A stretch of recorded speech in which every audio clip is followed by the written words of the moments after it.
आज़ाद भारत के पहले कानून मंत्री रहे डॉक्टर भीमराव अंबेडकर एक अर्थशास्त्री, राजनेता और समाज सुधारक थे, जिन्होंने दलित समुदाय के अधिकारों के लिए लड़ाई लड़ी, जिन्हें अछूत माना जाता था।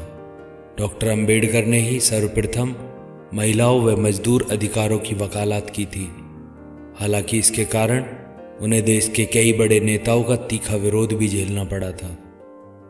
डॉक्टर भीमराव अंबेडकर का जन्म मध्य प्रदेश के महू में 14 अप्रैल 1891 को हुआ था। उस समय देश में छुआछूत और जातियों का वर्गीकरण चरम पर था। डॉक्टर अंबेडकर को बचपन से ही इन सब चीज़ों से दो चार होना पड़ा था। हालांकि उनके पिता, माँ व उनकी बहन उन्हें इन सब चीज़ों से दूर रखने का पूरा प्रयास करते थे। डॉक्टर अंबेडकर बचपन से ही कुछ अलग करने में विश्वास रखते थे। बताया जाता है कि वह शुरू से ही घर में सबसे कहते थे कि उन्हें बैरिस्टर बनना है। बैरिस्टर बनना मानो उनका सपना ही था। डॉक्टर अंबेडकर का विवाह साल 1906 में रमाबाई से कर दिया गया। उस समय उनकी उम्र मात्र 15 साल की थी। देश में उन दिनों बाल विवाह का प्रचलन चल रहा था। 1907 में उन्होंने मैट्रिक पास की और फिर 1908 में उन्होंने एलिफेंस्टन कॉलेज में प्रवेश लिया।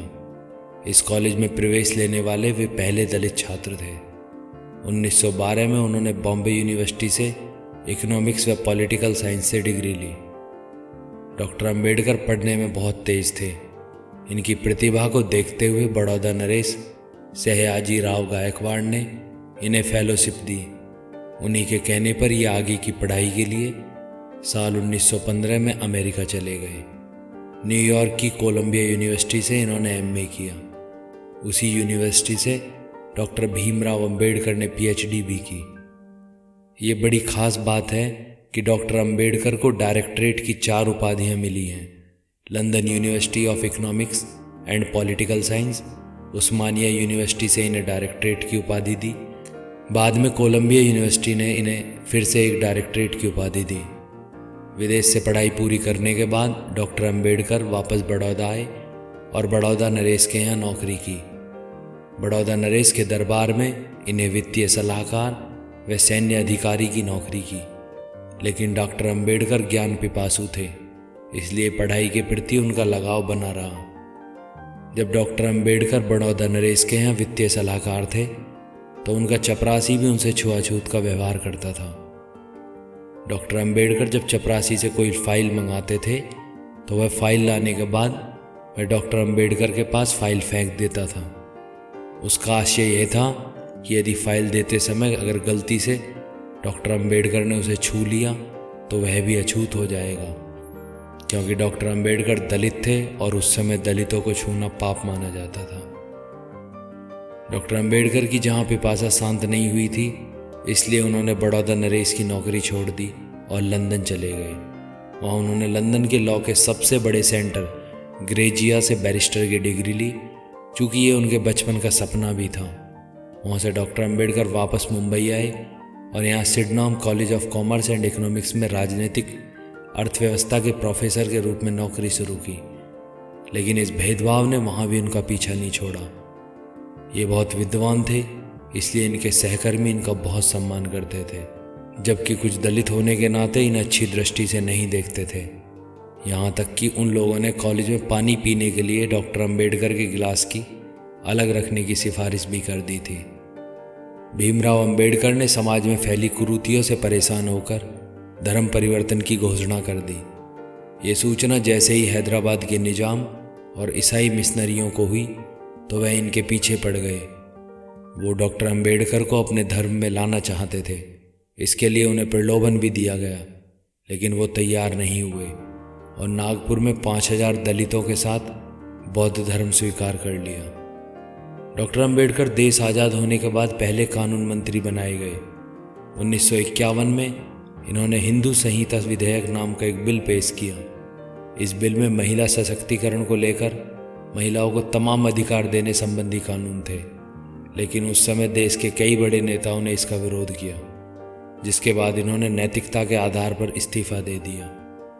29 अगस्त 1947 को वे संविधान ड्राफ्टिंग कमेटी के चेयरमैन नियुक्त किए गए थे। 16 नवंबर 1949 को संविधान सभा ने संविधान को अपनाया। 6 दिसंबर 1956 को डॉक्टर भीमराव अंबेडकर का निधन हो गया था, जब एक बच्चे को पढ़ने से मना किया और वो बन गया कानून मंत्री। जाने कैसी कैसी मुसीबतों को अपनी दृढ़ इच्छा के बल पर उसने किनारे लगाया और पढ़ाई करने के लिए वह किसी तरह से स्कूल पहुंचा, मगर उसे क्लास में बैठने ही नहीं दिया गया। काफ़ी जद्दोजहद के बाद जब जगह मिली तो सबसे पीछे मिली। इस दौरान जब उसे प्यास लगती तो उसे पानी का सार्वजनिक घड़ा छूने और पानी पीने से भी रोका जाता। उसके पीने के लिए अलग घड़ा होता था। यह घड़ा यूं ही अलग नहीं था, बल्कि उसके जैसे बच्चों को यह घड़ा एहसास कराता था कि वे ऐसी जाति से हैं जिसे लोग नीच कहकर अपमानित करते थे। पानी जैसी चीज में होने वाले फर्क को वह सहन नहीं कर सका। बचपन में ही पहला विद्रोह उसका इसी बात पर फूटा कि बच्चों में ऊंच नीच का फर्क क्यों। हालांकि विद्रोह का दुष्परिणाम भी उसे भुगतना पड़ा। उसे हर उस चीज को हासिल करने से रोका गया जिससे उसे थोड़ी बहुत भी खुशी मिलती थी। रोकने का सिलसिला पहले से चल रहा था, मगर वह रुका नहीं। वह विद्रोही बालक था भीमराव सकपाल। एक ब्राह्मण शिक्षक भीमराव को हमेशा सराहा करते थे। उन्हीं के कहने पर भीमराव ने अपने नाम से सकपाल हटाकर अंबेडकर लगा लिया। अंबेडकर को जिस बात से भी रोका गया उसे उन्होंने हासिल करके दिखा दिया। उन्हें किताब पढ़ने से रोका गया था, सो किताबों से ऐसी दोस्ती की कि भारत के पहले कानून मंत्री बन गए। शोषितों को ऐसे थामा कि आज भी उनके दिलों में जिंदा है। उन्हें भगवान के मंदिर में जाने से रोका, खुद पीड़ितों के दिल का भगवान बन गए। उन्हें विचारों से रोका, वे खुद विचारक हो गए। उन्हें धर्म के विधान से रोका, उन्होंने दुनिया के सबसे बड़े लोकतंत्र का संविधान लिख डाला। ऐसे थे भीमराव अंबेडकर, जिन्होंने बाधाओं को अपनी ताकत का स्रोत बना लिया था। बाबा साहेब महार जाति से थे, जिसे अछूत माना जाता था। यही कारण था कि वे विद्यालय में बाकी छात्रों के साथ नहीं बैठ पाते थे।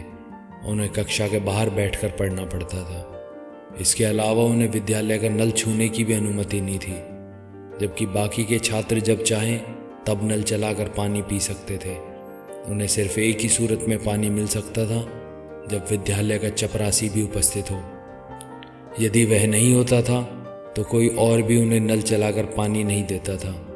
इस स्थिति में उन्होंने बाद में अपने एक आर्टिकल में एक लाइन में समराइज किया था, नो पियोन नो वाटर। यह घटना तब की है जब डॉक्टर भीमराव अंबेडकर अमेरिका की कोलंबिया यूनिवर्सिटी में पढ़ रहे थे।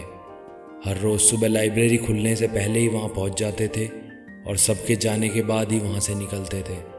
यहाँ तक कि कई बार लाइब्रेरी की टाइमिंग ख़त्म होने के बाद भी वहाँ बैठे रहने की अनुमति मांगा करते थे।